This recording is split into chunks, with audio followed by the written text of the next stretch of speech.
Hi, everybody. I'm Bill Sanders, and this is Watch Art Sci, the art and science of watch collection. Today, what I want to do is talk about Kevin's collection, and this collection represents what I like. It has good diversity in it, different brands, different levels, just about everything you'd want, I think, in a good collection. The first watch is a Vacheron Constantin Overseas Chronograph 49140.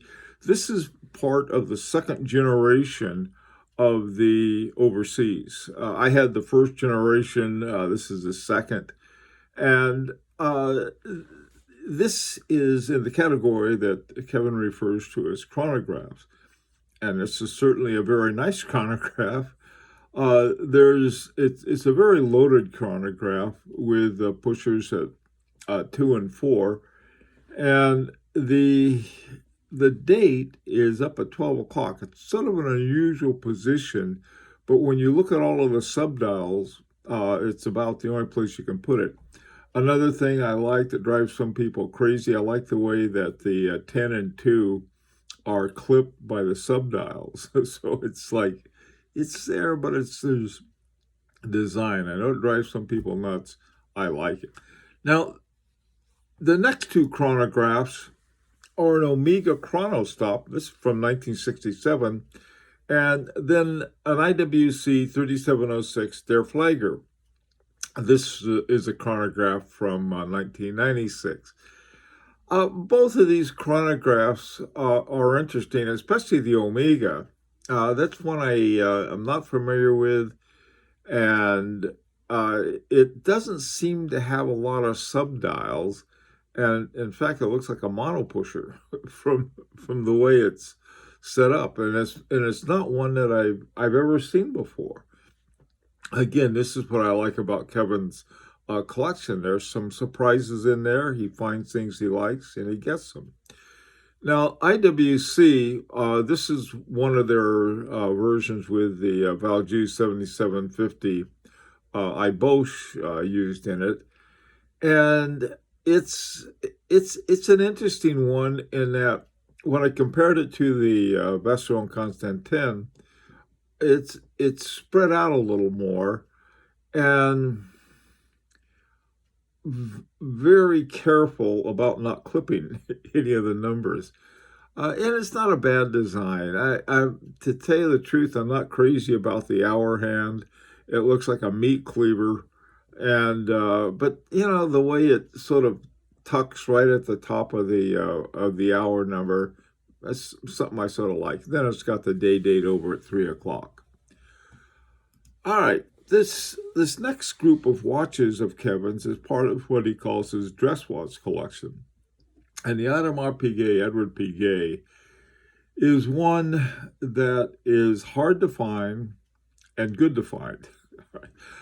What I like about the Edward Piguet models, and especially this one, a lot of them have this sort of a dial with this background that gives it I don't know, it's sort of like almost like a random guilloche on it, and it's supposed to give it a flowing look, but it can be confusing. I like this particular one, a nice solid black, nice clear lettering, and very much Art Deco. So this is a neat one. Look at the twos on the 12 and the 2. Really neat designs on that. The same thing with the 8 and the 4. I like every collection. I think it should have at least some rectangular or square or tonneau shaped watches. And Edward Piguet, neat watches. I've looked for them before in terms of when I wanted to get an Audemars Piguet, and I almost have several times. Now, a couple other dress watches is the Rolex Day Date on the left there, and it's let's see, Domingo would be Spanish, and so I guess the Spanish version. My Seiko is, I don't know what, I think it's French. These days come up, and I'm not sure about that one. Spanish I know, but not all of them. I like this watch. It's a nice, clean dress watch. Doesn't not a blingy watch. I know a lot of people cannot stand the Cyclop date. I like it because it helps you see the date. Pretty clear. Now, the Grand Seiko 45GS. This is a high beat, and I generally have a problem with high beats. I treat them like a rented mule, and at 36 vibrations per hour, you get a lot of going on. And it does keep better time, the higher beats, until you get the quartz, and then that's sort of like as far as they've gone so far, or an atomic clock. The thing about Grand Seikos is that they're such good looking watches. They have such good finishing on them, on at least on the dial part especially. And they're a good looking watch. They have a very versatile watch. You can a great office watch, and you can even wear them for, as Kevin has here, as a dress watch. Both of these, I think, are not a problem at all with dress watches. Okay, this next watches are Dressy sport watches. Audemars Piguet Royal Oak. Now, to me, if you're going to get an Audemars Piguet Royal Oak, this is the one to get. It's stainless steel, no muss, no fuss. It looks like what I think, not the world, what a Royal Oak should look like. And it looks good. It's a nice, clean style. The little hatch pattern on the dial isn't distracting.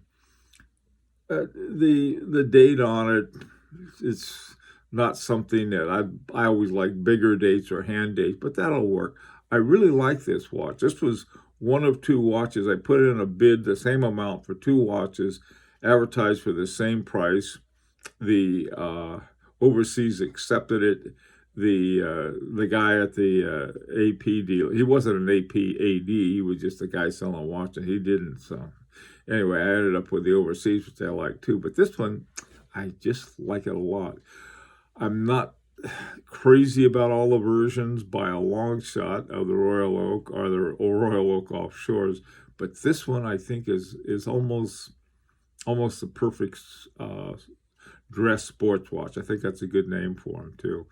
Or like a superior executive suite office watch, I think would be good. The Rolex Yacht-Master. Okay, let me give you my view of this. First of all, I'm a big fan of the Yacht-Master 2 because of the mechanics of the countdown function that it has. And so I look at the Yacht-Master and I say, how is that any different from a Submariner?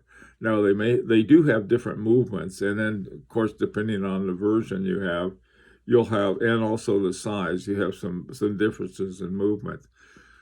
But as a watch, it's just a watch that is a good one to wear. It's comfortable, tells time, tells the date, no muss, no fuss. This is a good watch. Now, if I had a choice between a Yacht-Master and a Yacht-Master 2, I'd go with the 2, even though I'd probably never use the countdown function. This is a great, as very well described by Kevin, as a dressy sports watch and an office watch.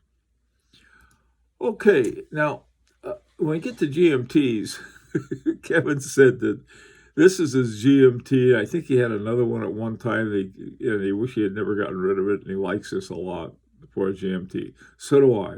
The Rolex Explorer 2 Polar has, for a long time, been a GMT I've always liked.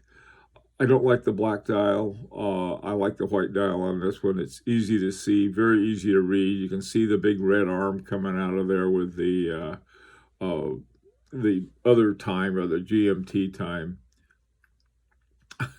Interesting array of hands. You've got 4 different hands on here. You've got a Mercedes hour hand, a Breguet second hand, and then a Spear minute hand. and then you have the little arrowhead. it's, but it works. It works just great. And then you have a nice big date. One of my favorite watches is the Explorer 2. I don't have one. I have instead the Parmigiani hemispheres for my uh, dual time watch, and I love it. So but I like this one too. This is really a cool watch. One of those watches that, you know, I there's nothing about it that I don't like. It's really a nice package. Okay, now these last two watches, uh, Kevin refers to as his beaters, and the Rolex Submariner 140/60M and the Sin U1. Um, I don't know why. I have a hard time seeing a Rolex sub as a beater, but if that's what Kevin uses it as, it's his watch. I guess if you've had a watch for a long time, it becomes a beater watch. I had one I thought was really special for Raymond Weil. I had a Raymond Weil, and now it's my yard watch, beater watch. So, anyhow, I really like this collection. It has range. It's well ranged from different tiers. It's well ranged from different brands. It's well ranged as far as different kinds of watches are concerned, from a dress watch to beaters, if you will. But a fun collection, an interesting one. By the way, that Sin looks like low resolution graphics. I do like it. I mean, it just sort of it has a design that is own design. The U1.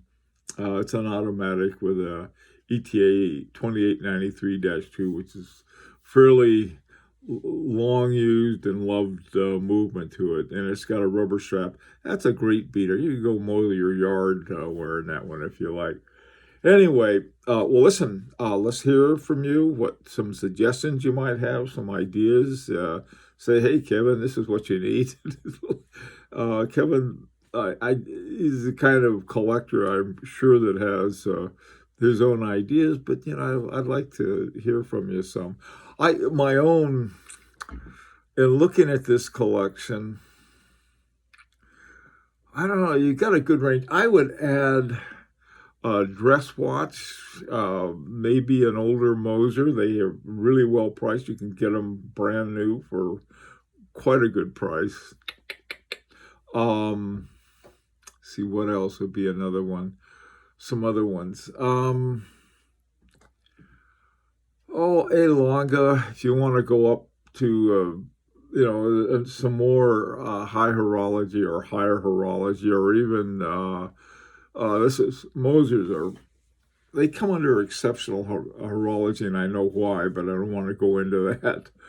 But I think you have this sort of what I'll call center high, well covered, with your Rolexes, with your Vacheron Constantin, and your Audemars Piguets. That's well covered, and it just sort of either that or something really different, something unique that a Rolf Lang, it'd be a nice one to have. That's just my just sort of off the top of my head thoughts. Let's hear yours. Till next time, this is Bill Sanders for Watch Arts Eye, and send in your collection, have it reviewed, and if you like, you can subscribe. Take care.